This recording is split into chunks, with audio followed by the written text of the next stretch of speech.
Well, hi Siri. Hi, Whitney. How you doing today? Good. How are you? What's going on? Oh, I'm doing pretty well. Well, I was thinking today we should talk about what is a micro school because we commonly get questions. I run into people all the time. Oh, I've never heard of micro school.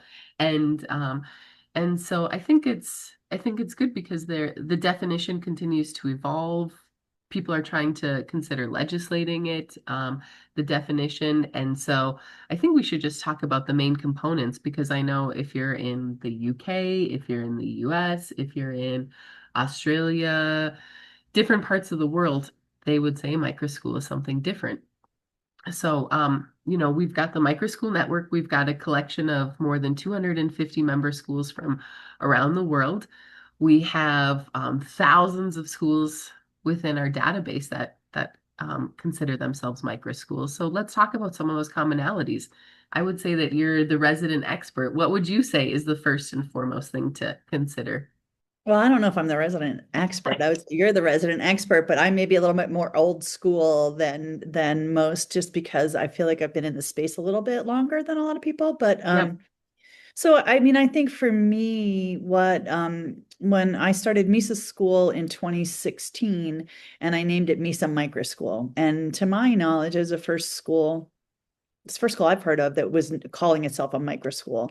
That doesn't mean it was the first school doing what it did, but I think it was the first school that like used that label. And for me in 2016, it meant something pretty specific that I don't think is true to all schools that we would call micro schools now.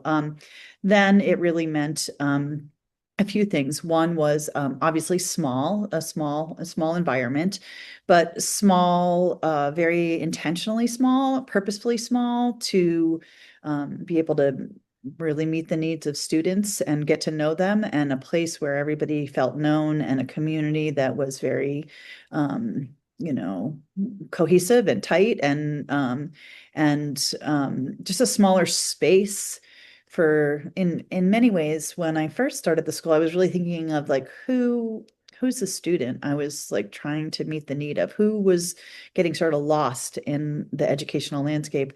And at that point, I was really thinking of middle schoolers in large public middle schools, or in the US called public schools, but the large schools with thousands of students who are just your average kid doing good work, but doesn't really know, not a real passion for anything, or, not necessarily a great sports person, but just like a regular person, getting lost, just really getting lost in the huge shuffle of things, versus when they were in elementary. And so that sort of, to me, that was sort of one of the needs we were meeting, was really meet the kids where they are. I think the other things that reasons I called it a micro school was how we set up the actual program. So that included customizing for each student and using the resources on the internet to find lessons that were made teaching easier for teachers, and really met students where they were, and also really use the world as a classroom. We, on a small budget, I think one of the things that we did early on that a lot of schools are doing now in the micro school world. So we had a very small space, but we used the community as our classroom. So we took yoga classes and kickboxing classes at the local studios, and we went to the park for recess, and um, just used everything in our community, the library for our library and things like that. That I think is also one of the characteristics of micro schools. But then we had the pandemic and things sort of changed and blew up in a way, and now we have all different kinds. So, I mean, I don't know. I feel like Whitney, I feel like you have a much better sense of what would be considered a micro school now around the world, since you're really doing the most talking to schools and people. So what would you say? Yeah, I mean, absolutely small, customized, and a community fixture. I think those are some of the things we certainly see. So small, you know, we always talk about back and forth. Well, how small do you have to be a micro school, right? So, within our school network, the majority are 50 students and under. But then there's also a big group of micro schools that are, from 75 to 125. We accept anyone on our site as under 200 students. But I think, we usually see schools that are under 50 and that are between, 75 and 125 kind of. That's typically size range. And then customized, absolutely personalized. Kids get to have autonomy, choice in what they're learning is something that's quite similar. And whether that means sometimes it's completely unstructured in the kind of self-directed learning way, and sometimes it's very structured in that, well, we're going to be using the British curriculum. Kids are going to be doing the A levels. They have to do a specific curriculum, but they get to choose when and how they do it, right? It's maybe they're not starting math until 10 a.m. or they're not going to do it till Thursday because they want to do fun stuff earlier in the week, right? So absolutely there's personalization and there's choice. And then we also see community fixtures, right? I think that there's so many great things that micro schools are doing to embed themselves in the community, whether it's bringing in resident experts, whether it's like we do at Misa School, where they're using the community as a resource, from the museums to the parks to using the subway to get around. Um, to I've seen, of course, small agricultural schools in rural communities. We've seen schools in Bangladesh that, because of the flooding zones, they're picking kids up on a boat, and the boat is a school, right? So I Yeah, think, cool one. Yeah. yeah, that's a cool one. They were at our conference a few years ago. So I think that's really great. And I also think that a lot of the micro schools they have a focus on the future and future kind of skills that they're trying to perpetuate. And so there's a lot of focus on the soft skills as well, which I think is becoming more and more part of the educational landscape. Is how do we continue to cultivate curiosity, creativity, and collaboration and critical thinking. I think those were all like the 21st century skills that Mm. that we had all talked about, I don't know, almost 2 decades ago. So I Hmm. think those are also really, and they're pulling them out in different ways. Sometimes they're doing entrepreneurship classes, sometimes they're participating in fairs, sometimes kids are doing internships, a lot of project-based learning, um, a lot of, yeah, I mean, what else would you say? I mean, I think for me, if I were a parent of a small child right now, I think one of the things that, it's not necessarily what you think about for school, but I think one of the things that I think is really um, unique about a small school setting, a micro school setting, whether they teach some sort of curriculum that's, being taught in a lot of other places or have their own homegrown thing. I think that the key is the relationships that are being built. And I think it's sort of in this day and age, and granted that not all children are on social media or small children definitely aren't, I hope. But I think the school is obviously about teaching skills and concepts and learning new things and being prepared for life and being exposed to a lot of things. But I think one of the things that's happened is that we've sort of lost how to get along in the school setting, and there's always a lot of sort of I don't know, behavior issues and sort of relationship issues, because that's not what a teacher feels like that is their job necessarily. Their job is to instill knowledge and not necessarily help kids navigate conflict and things like that. And I think in a micro school, it's more like a family setting, and not that that's the purpose of it, but in a family setting, if two of your kids are fighting, you're going to know how to approach that, right? You're going to know the kids well enough to know, okay, I ignore this, or I separate them, or I call them out, or we talk about it. And I think in a micro school setting, if two students are not getting along, I think the teachers have a much better idea of how to help the students navigate that and resolve their issues. Because you're just better, you're, you're better, you're better at sort of seeing the whole child, I think, in a micro school Yep. setting, because Yep. you just really get to know them. And I think, I will say one of the things when I started our micro school, I was pretty focused on the curriculum and the program, and that the children felt safe and cared for, because the research in neuroscience and learning really points to learning is faster and deeper and more impactful if you're in a headspace where you're feeling calm and cared for and you feel safe and you're safe to make mistakes and safe to learn, right? Versus being in a large setting where maybe you don't know if you're going to get teased or if you say the wrong thing, what's going to happen. And so um, I think so the relationships and sort of being in an environment where it matters if you show up at school. It matters if you miss a day of school. It matters if, you're not in a good mood or something's wrong. And I think that just feeling like you matter is really, I mean, all of us want that, right? And having Hmm. that in Hmm. your small community when you're a child, I think it just makes for a better education. And I'm not even sure that that's a curriculum or that people need to have that. I think it's in some ways just matter of size and having a smaller environment and caring adults. So yeah, that's probably not what people want to hear, but I think that's really is it a very important side effect. And from our school, I've seen um, the most amazing friendships be formed. And I know that the groups of students at our school are going to be talking to each other 50 years from now. They've shared things and they know each other well enough. They know when Their one's families know each other, all of it. yeah, Yeah. everybody know and care for each other, right? And I think that our world lacks those sort of small communities in many places of the world. And I think micro schools are sort of fitting that need for some. Yeah. Well, and it's also one of those where, building relationships, maintaining relationships, that is a skill that people need more than ever, as we're in divisive times, as AI is, rapidly expanding and people have amazing computer skills, but maybe not necessarily the best internal skills working with one another. So I think, continuing to branch that out is really important. One other thing too, I was thinking to mention is that we see a lot of flexible models.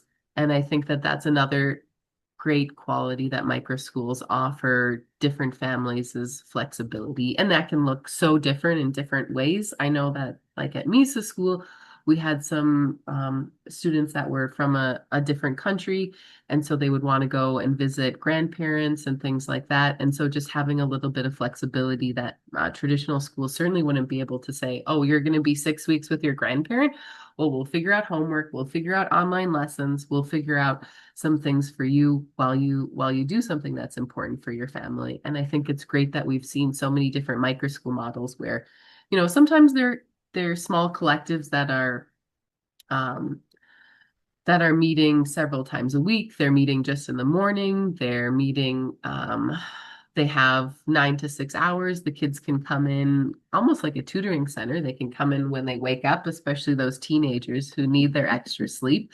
So they have some flexibility, especially, maybe we're busy athletes, or maybe we want to go surfing in the morning and then we want to come to school at 10 a.m. and then we start working then, right? So I think that there's so many great flexible models that micro schools are offering because we're starting to recognize, people aren't just always living in one place and going to work, and that doesn't always work with every family. So there's a lot of digital nomad communities of people that are remote working, moving around the world, and we've seen lots of micro school hybrid hub environments popping up around there too.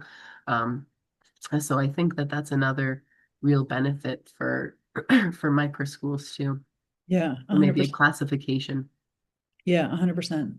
Yeah, and I think that flexibility is something that can happen because, again, the teachers know the students and they also understand the objective is to learn in the end. The objective is to learn the subject at hand, and it's not to, go through hoops of on Tuesday we do this, on Wednesday we do that, on Thursday we do this. It's really, does that student know the material? And so I think if it's clear that that's the objective, no matter how you get there, whether it's that the student wants to do it on their own, they want to do it in a group setting, they want to do it from across the world with their grandparents, you know what I mean? I think it's just having the sort of flexibility from a teacher's perspective, a mindset of the goal is to learn. It's not to, you know, march through a curriculum with specific days in mind. It's really, I think in micro schools, people are a little bit more concerned about the end game as Yeah. opposed to, everybody doing the same paper tomorrow kind of thing. So I mean, that may not be fair. That's not, I mean, I've never met a teacher in a large school that I didn't think was amazing and doing a great job. But within that system, that's how that system works. So, Yeah, absolutely. Well, and you're right. That also brings up another commonality is most of them are working on mastery models, right? Most of them are working on kind of the competency side of things, mastery versus maybe the standards based, which, I think there's a big moving away from that in public schools, in independent schools as well, too. So yeah. we're getting to a point where we're thinking about mastering the material versus marching through it and covering it, and Yeah. everybody has to be the same. Yeah. And we should probably do an episode on mastery-based learning because I feel Yeah. like people are either using that or just sort of discovering that. And that's a part of, and I think a lot of micro school leaders, everybody comes into every situation with their own background and baggage and history. And, Hmm. for example, one of the things that Whitney and I are working on now, I think that we're working on in several different sort of areas and are developing some software um, is is really trying to pinpoint where students are and meet them where they are and not go through a specific curriculum. But I think most people coming into schools have been in settings where, in fourth grade, you learn X, Y, and Z. And that's what you do in fourth grade. And here's the curriculum. And everybody has to sort of march through it and get through it before you get to fifth grade, as opposed to saying, who's this child? What do they actually know? What don't they know? And then really exploring, okay, well, they're technically in fourth grade, but let's see what they actually already know. And when you do that, when you don't start with, here's the package curriculum, or we're just delivering it to you, start with the child, like learner-centered education, right? You start with the child and say, where is this child? You'll discover that they probably already know a bunch of the fourth grade material, and they and Yep. maybe they know some of the fifth grade material, and maybe they didn't quite get something in third grade. And so when you really really focus on an individual, you'll see that they naturally are across the board in multiple grades. But in a large school setting with a teacher who's tasked with only teaching fourth grade, that's the only thing they're going to get. Whereas in a smaller, more flexible setting, students will hopefully get a curriculum and a program that's really catered to where they are. So that's my hope, at least. Yeah. Yeah, yeah, absolutely. Well, and it also brings us to mixed age. I mean, the majority of micro schools are mixed age settings. So you're not just teaching to 9-year-old, 10-year-old groups, fourth grade or third grade curriculum, but you're meeting the child where they are. And based on that material, then you're creating lessons or subgroupings or small. I mean, we can just touch on it for a second, mixed age groupings if you want to explore more, Siri. Yeah, I mean, I think one of the things that was really interesting for me as in my learning sort of journey of running a small micro school is that, initially the mixed age had to do with that we were just getting kids of different ages. And it wasn't, oh, I want to have a mixed age classroom like a one-room schoolhouse. That wasn't really the vibe. But I think when you actually meet kids where they are, then your groupings have to become mixed age. So always use the example of a Dynamic as well. Hmm. yeah, yeah. We use the example of like a second grader who loves to read, like a second grader who like read all the Harry Potter books um, and they may be writing at a second grade level, but reading at a fifth grade level. And so when you really try and meet them where they are in terms of reading group, if they really love to read and they want to like learn about, the author's intent or how the author builds character or things like that, they're ready to be grouped with probably 11 and 12-year-olds, whereas for their writing, it's really 7 and 8-year-olds. And so one of the things I sort of discovered was when you actually meet students where they are, then you sort of have to have mixed age groups Yep. because, and so then how do you group those? So we've come up with a system for that where we basically start with what is it that we're trying to teach and who needs to learn it. And that's how we create our groups.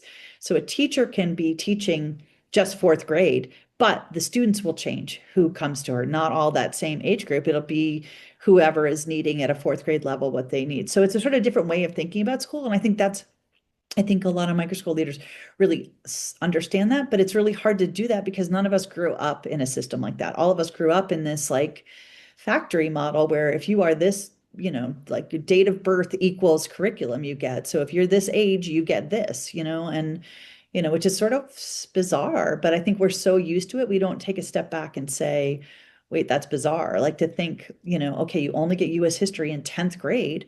Well, what if you're interested in US history when you're like 14 or 13? You know what I mean? There's no reason you can't be learning it then, right? But oh no, you have to Yep. wait till 10th grade. So I think there's no reason, of a eighth grader or seventh grader couldn't be learning 10th grade US history, call it 10th grade or whatever. But anyhow, I think that there's ways, we've discovered ways to group students that make it a lot easier on the teachers and allow for that. But I would hope that that's where a lot of the micro schools are going, that they're not just going to may have a smaller version of the larger school system. And I think that's everybody's intention. But again, it's just hard to sort of get out of your own way sometimes when you're so used to thinking of things the way they were. And I think I'm really optimistic that we have such a big group of leaders and people starting these schools that are trying their best to figure out how to sort of get out of their own way and let the students, learn in a new way that's more customized. So yeah. So there you have it. I think we can talk for hours and hours about micro schools, but to summarize, we've got mixed age groupings, flexibility, meeting the child where they're at, customizing curriculum, using technology, technology-enabled customization as well. And then, of course, small environments where the child is known, the child is seen. And so I think those are the commonalities that we see globally across for micro schools. And they all look a little bit different, but they all look a little. Well, thanks, Siri. I look forward to our next topic. I do too. I'll see you later. See you later. Bye.